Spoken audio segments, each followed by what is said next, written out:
What's up guys, Matt here with Fix Anything Save Money.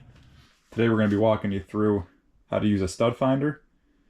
So there's a whole bunch of companies that make these. This is made by Tavool. I got this a long time ago. I think it was like 10-15 bucks, but you can get pretty expensive with them. Milwaukee makes them, DeWalt makes them, pretty much everyone makes them.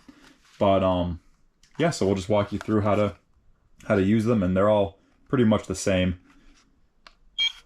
Turn them on and you can see, you can detect for a stud, wood stud, or if the stud's deep, you can switch it to deep mode. You can detect metal, and you can detect live current. So this will let you, you can see here, stud finder, metal, and AC live wire detector. And this takes a 9-volt battery. Some of them take AA, some of them take AAA, but this one just takes a 9-volt. So we'll switch it over to wood.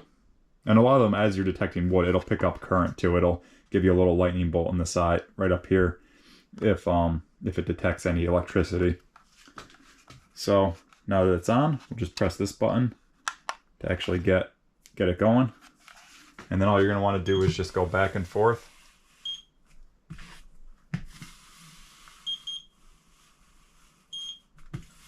You can see when you get close, it starts beeping, and then it tells you when you're on center.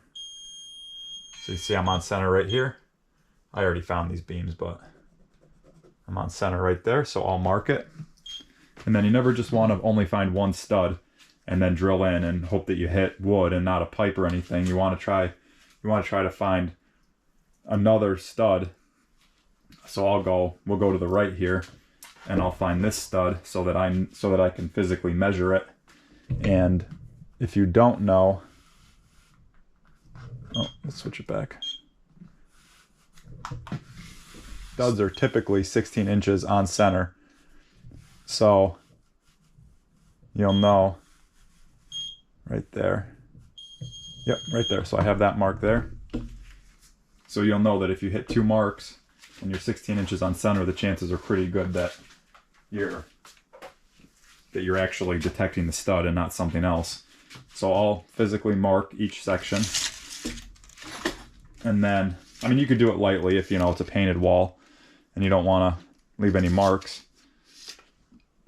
And then I'll just take my tape measure, make sure I'm roughly at 16, and then you can go into this wall with confidence that you're actually going to be hitting the stud and not something else. Because you don't want to hit a pipe, you don't want to hit a live wire or anything like that. So this just helps you minimize that risk.